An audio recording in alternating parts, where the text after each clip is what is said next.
Welcome to The Buzz. I'm Addie Stafford. I'm Judy Wandu. And I'm Nick Alfano.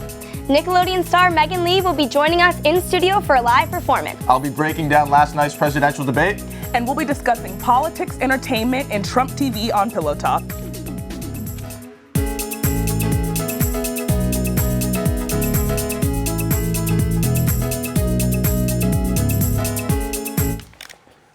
Welcome back to The Buzz. Let's get started with an update on some pop culture news you should know.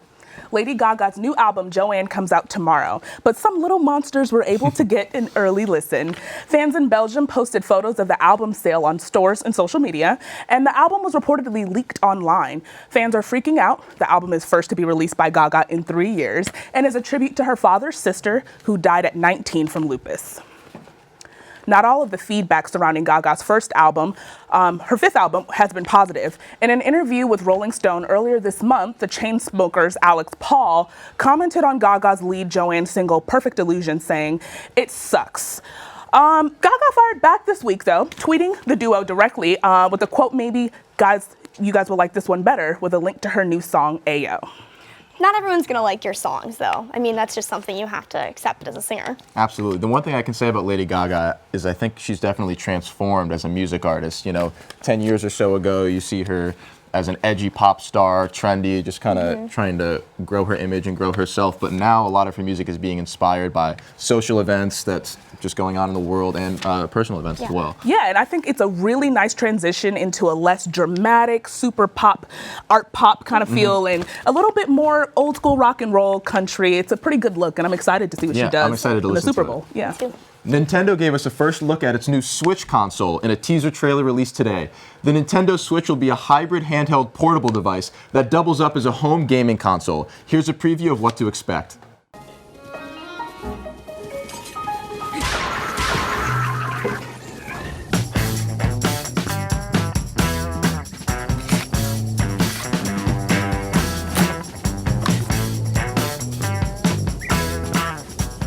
All right, I gotta ask, guys, 2 questions. Did you play video games as a kid, and what do you think of this? I did play video games as a kid. I had a DS, a Nintendo DS, so I am a fan of Nintendo. It looks pretty interesting, but I don't know what makes this any different than anything else that's out there. I don't recall playing any video games as a kid. I was more of a TV watcher, but I thought it was pretty cool that you can kind of slide it in, take it to go. Yeah. Was it always mobile? I mean, it's a nice combination of combining a home gaming console with something that you can take on the go, but I don't really see there being any benefit to just having back in the olden days of 2004, having a Game Boy and then a PlayStation or something. They're combining the two, which is a good idea. I'm just not sure it's going to get off the ground like they want it to. Well, we'll have to see. Viewers will do the time warp again tonight with Fox's remake of the Rocky Horror Picture Show. The 1975 cult classic is reimagined by director Kenny Ortega for a new generation, and it stars Laverne Cox in the iconic role of Dr. Frankenfurter. So what do you guys think about this? I wish that they did it live. I know they taped it beforehand, so I love the live I love live action. A lot of Disney's new live action. Yeah. Well, this one would be like live musical theater, which is awesome. But I think it's really exciting. Just like the Grease Live that they did. I think it's really exciting that Kenny Ortega is doing the reboot. He's dips his foot in so many different aspects of musical theater and films. He did High School Musical, which is obviously so much different. That might be his best piece of work to date. Well, we'll see what in your opinion. We'll leave you with the clip of the reboot. If you're watching tonight, let us know your thoughts on our Facebook page or tweet us at USC The Buzz. Later, Buzz's Judy and Wandu and Eric Russell will be giving you your under the radar news on Low Key.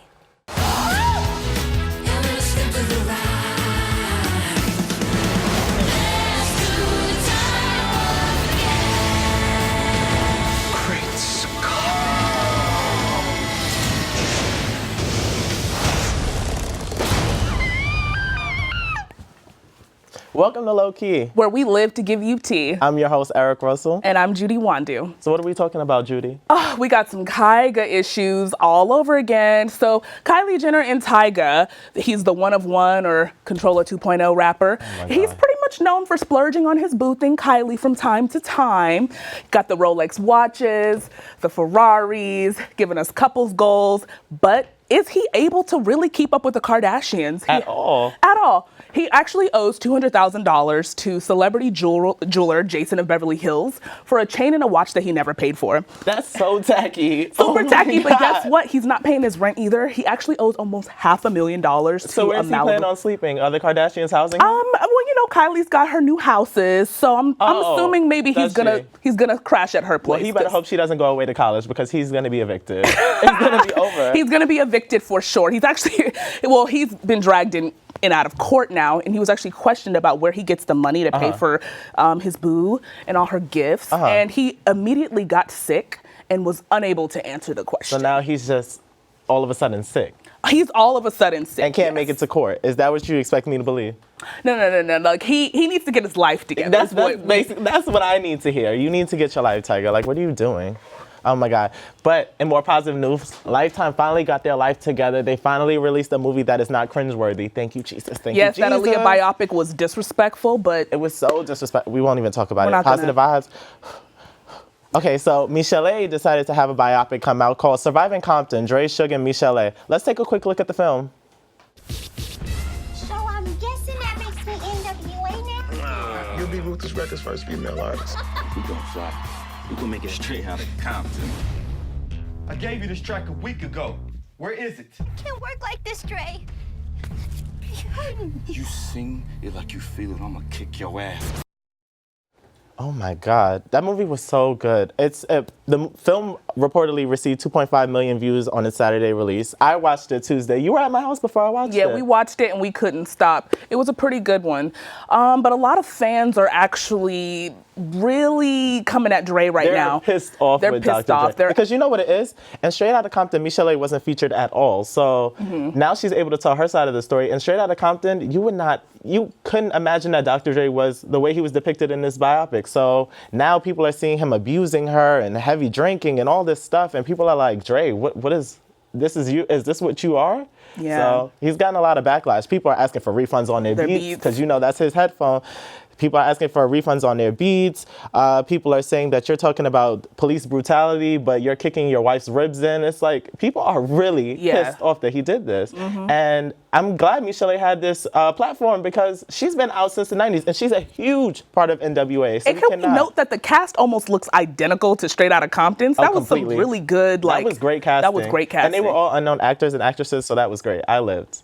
Please go watch it if you can. And the internet is actually blowing up over a cry for help letter that Clive Davis wrote to the late Whitney Houston. So Clive Davis, he's known for, being behind some of the big careers like Christina Aguilera. Janis Joplin. Yeah, and he's a pretty big deal. And he has his documentary, Clive Davis, The Soundtrack of Our Lives. And he actually released the letter urging Whitney to get help. And I don't know. What do you think? It's pretty ill-timed. She's already passed. And the thing is, I can't imagine that Clive is doing this for his own gain. Clive has money to blow. He's the president of Columbia Records. He's good. Yeah, he was the former president, but he has the money to blow. So I'm trying to figure out, why are you bringing up this letter? Like, Whitney has been dead for about how many years?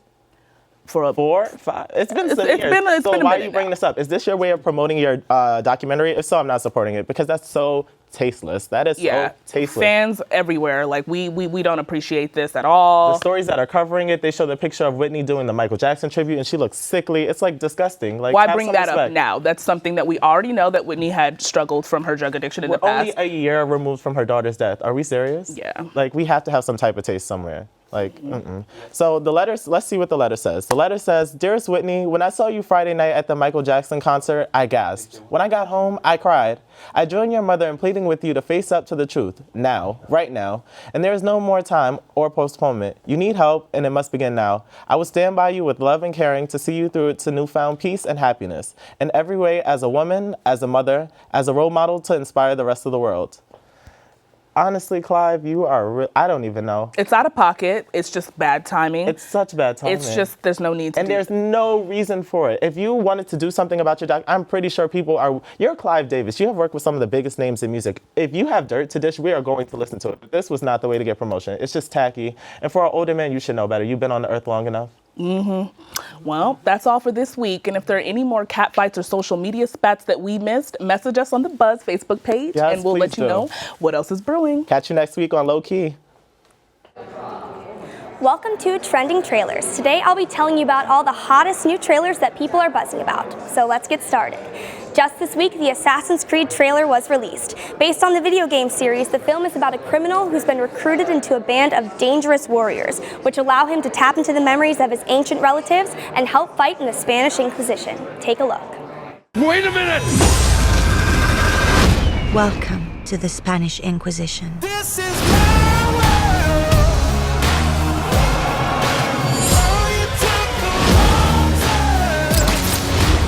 What I saw in there, it felt real. It was. Even if you don't know the video game, Assassin's Creed will be a thriller full of action and dangerous stunts. With stars like Michael Fassbender and Marion Cotillard, the movie is set to premiere in December. Another popular trailer that just came out this morning is the third Wolverine movie called Logan. It stars, you guessed it, Hugh Jackman. The film is set 10 years from now when the government is turning mutant children into killing machines. Wolverine emerges as a mentor to a mutant girl who has powers just like his. I will let you down. I will make you hurt. I will keep myself. I would find a The film is set to come out in March of next year. Over the course of 17 years, Hugh Jackman has played Wolverine 8 times. Jackman claims this will be his last movie as Wolverine. I know there's a lot of Wolverine fans out there, but let's be honest, we're probably happy about this because I think Wolverine has run its course. The final trending trailer is Guardians of the Galaxy 2. For those of you who haven't seen the first movie, the film is about a gang of space misfits, an adventurer named Peter Quill, a tree-like humanoid, a raccoon, an alien assassin, and a man named Drax the Destroyer. In the first film, the unlikely gang all banded together to save the universe, and now they're back at it again. There are two types of beings in the universe.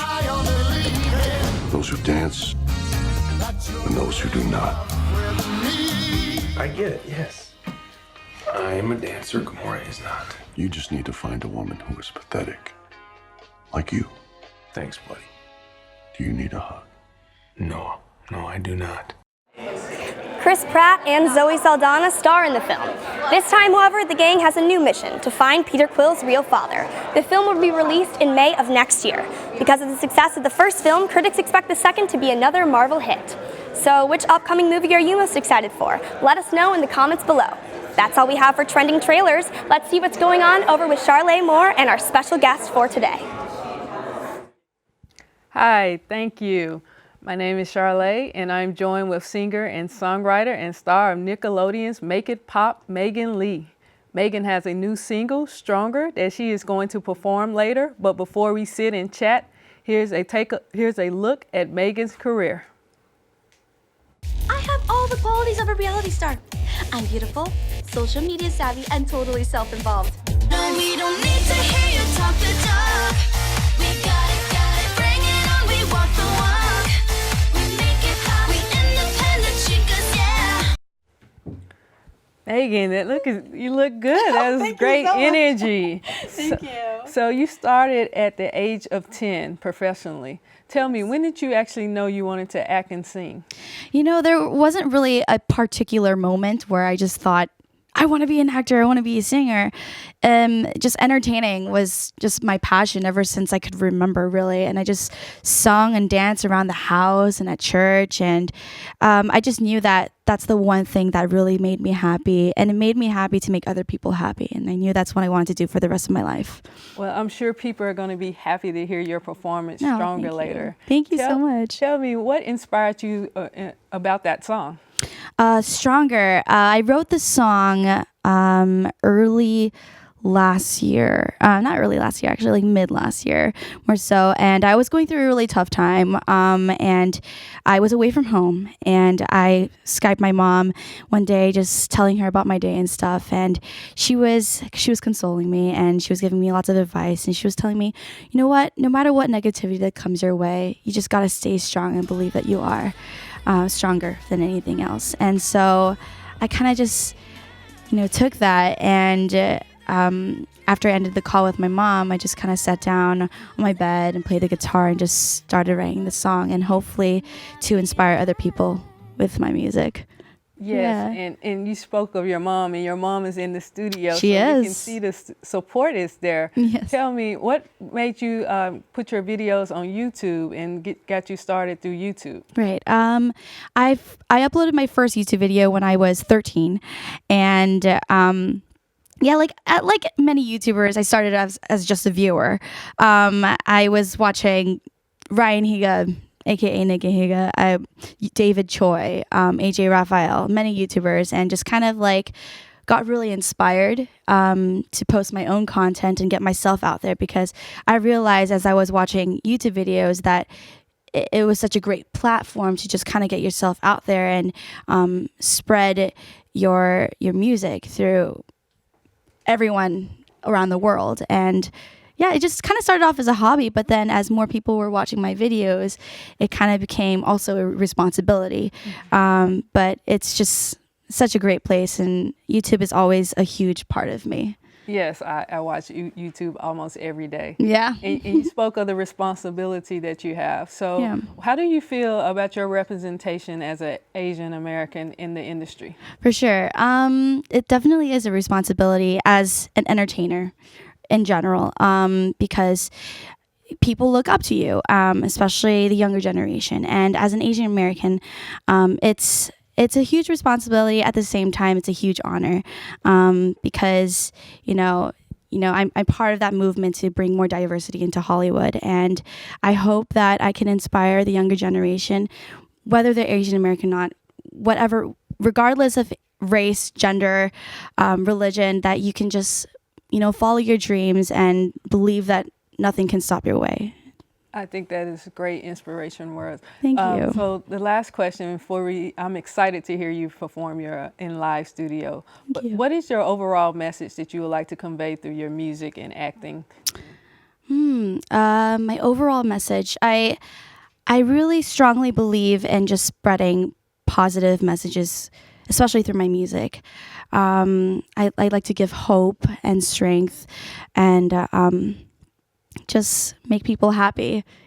Also I like to share my own personal story so that my listeners can also somewhat relate to it and also find healing and a bit of hope through my music into their lives, to apply to their own lives. So yeah. Okay, so here's Megan Lee performing her latest single, Stronger.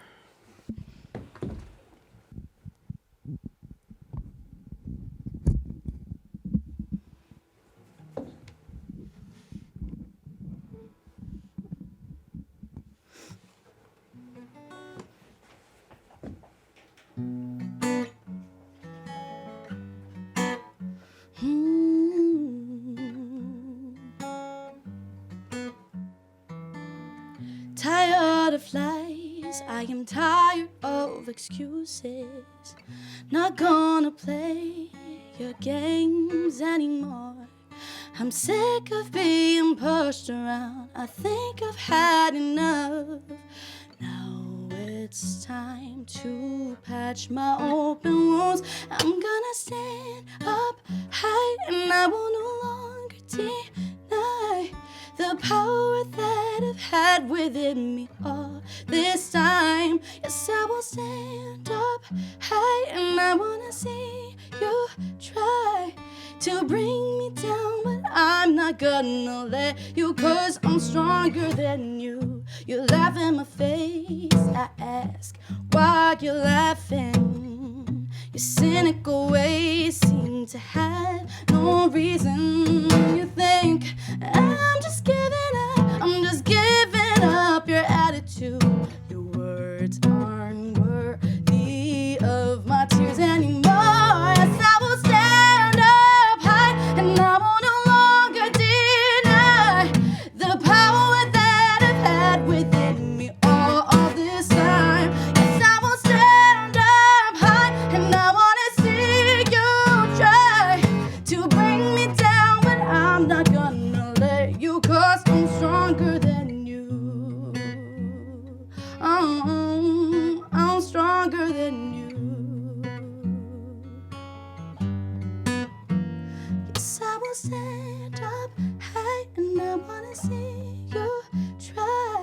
to bring me down, but I'm not gonna let you, 'cause I'm stronger than you. Yeah, yeah. Oh, yeah. You know I'm stronger than you.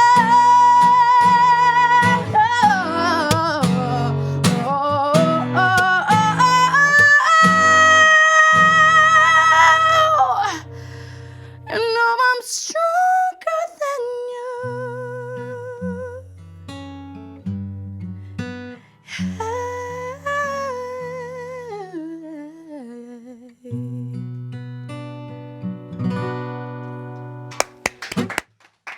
Thank you.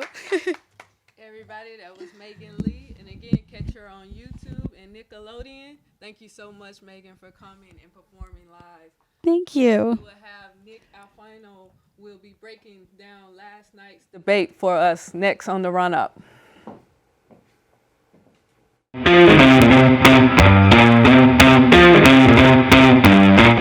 On the day when I was in the Situation Room monitoring the raid that brought Osama bin Laden to justice, he was hosting the Celebrity Apprentice. So I'm happy to compare my 30 years of experience, what I've done for this country, trying to help in every way I could, especially kids and families, get ahead and stay ahead, with your 30 years, and I'll let the American people make that decision.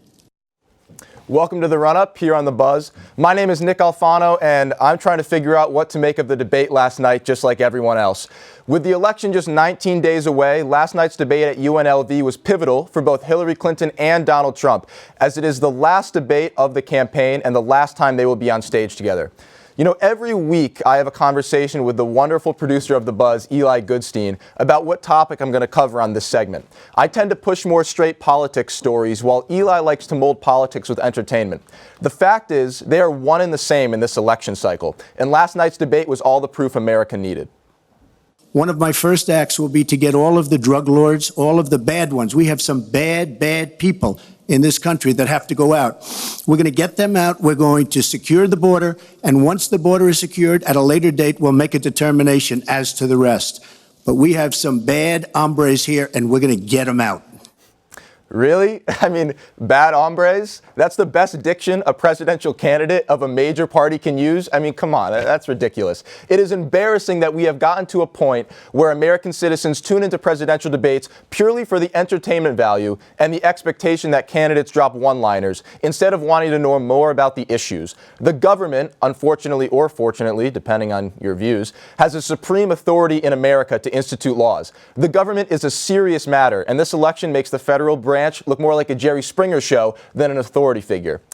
All of the debate craziness did start some popular hashtags on social media as well. Of course, hashtag Bad Hombres made an appearance on Twitter, and you rock that sombrero, Donald. And hashtag Debate Headache, a sponsored hashtag from Excedrin, dominated Twitter last night as well because viewers around the country felt like they needed one or two or maybe three while watching. So don't worry, Eli. The next 2.5 weeks leading up to the election will be enough entertainment for your lifetime. Let me know what you thought about the third debate in the comments below. Thank you all for watching, and make sure to tune back in next week to see me in a Halloween costume you won't soon forget. What did you think of Mr. Trump's prosecution, really, of the case against Hillary Clinton? Well, I thought he prosecuted and she couldn't, and there was no defense. Right. Basically, he said you destroyed 3,000. You destroyed 3,000 emails. 33,000 emails, right? It was 30,000 emails. Right. Sorry, 33,000 emails to be exact. Welcome to Pillow Talk, our weekly segment where we look at one big story happening in the entertainment world. Today we're going to discuss the Trump TV phenomenon. Now, Trump TV was something that came up over the summer as a possible future opportunity for Trump. Yesterday, there was a live stream on his Facebook page that looked an awful lot like a Trump TV channel.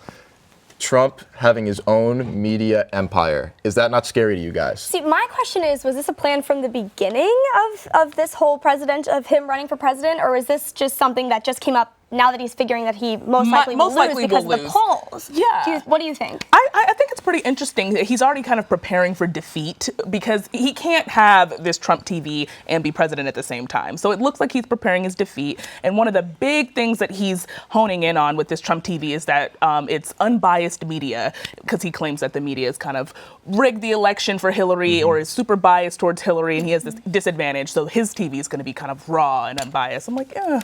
I mean, I think it's interesting because, Donald will never admit defeat publicly, and his campaign manager in an interview with Dana Bash last night on CNN also refused to admit defeat. She said, I can't wait to tell Donald, congratulations, Mr. President, when the election results come out on November 8th. But with this media empire, developing it, doing its first prototype, if you will, it seems like he's admitting defeat without publicly saying it, which I think is Donald's big thing. He doesn't want to publicly admit, that this could end pretty badly for him in the end. Yeah, he's created like a new success for himself. But do you think people who are like planning on voting for him will actually watch Trump TV? Do you think they'd be interested in it? Or do you think him talking about this media so much is making him lose votes right now? Look, he's an instant celebrity no matter where you put him. You could put him on a TV interview with a major news network. You can put him on Twitter. You can put him on Facebook Live on the prototype of Trump TV. And people would tune in to watch. I mean, again, like I was talking about in the run-up, everybody tunes into the debate this election cycle. Not just because they want to hear the issues, which is the reason they should, but because they want to hear the one-liners that Donald Trump drops. They want to hear how inappropriate he can be on public television. They're looking for the next hashtag. Absolutely. The hashtag bad hombre. Are you kidding me? Bad hombres? But, Donald Trump is so popular and so polarizing that I think he knows if he created a media empire, if he lost the election, he'd be making so much money. He'd still be like a leader in the world, even if he wasn't the leader of the free world. I mean, he's just trying to line something up. And this isn't something new that we've seen. We've seen politicians go like to entertainment or vice versa. We saw Sarah Palin with her reality TV show, and who was Rick Perry with Dancing on the Stars or Dancing with the Stars, and all of that kind of stuff. So we see this trend happening, but why is it happening? I don't know. I mean, Judy, what do you think about that? I think that there's a gap that's being bridged now between entertainment and politics. And after this election, people really are going to expect a certain level of entertainment, that wow factor in politics, or else they're probably not going to be interested. Donald Trump has gotten over like $2 billion in free promo, basically. His one-liners, he makes the headlines. And that's kind of advertisements that his campaign didn't have to spend money on, I guess you could say. And coming out of this election, he's certainly been the most talked about guy this year. And in the last 2 years even. And it's kind of interesting though, because I don't think he can continue with this whole trope about, the election is rigged. Financial Times did a story and said that he would probably alienate some of his followers if he keeps honing in on that. Like the election was rigged, and I don't know. It's interesting to see. He was a reality star before politics, so it makes sense that he'd go back to that now. But it seems to work for him. I mean, Hillary Clinton and Obama both went on Between Two Ferns with Zach Galifianakis, and that's like more entertainment based. That's not really news based at all. That doesn't seem like something a politician should do. But they both did it, and was it to make him seem more personable? That's what I think. I don't think anybody wants to take a page out of Trump's playbook, especially Obama and Hillary. But at the same time, I think what they're trying to do is they realize that Donald is saying all of these crude things, but he's still staying in the election. I mean, it'd be a comeback, but he theoretically could still win the election. So they're looking at him and they're like, how can a candidate like this say the things that he says and still has the poll numbers that he has? Because it's his ridiculousness that drives his brand. It's his media presence. You don't see Hillary being presented on media as often and as polarizing in a way as Donald Trump is. So Obama and Hillary are trying to take a little page out of his playbook and say, well, if we can get ourselves out there in the media, for social media, especially for younger generations, and at least present ourselves in a positive light, then, that's more points towards us. I guess any media is good media. Well, yeah, that's what Trump supporters would say, right? Yeah, exactly. Well, that's all we have for Pillow Talk. Follow us on Twitter at USC The Buzz, and make sure to catch the show on our Facebook page. Thanks for watching The Buzz. We'll see you next week for our special Halloween episode, and I know we're excited about it. Very excited.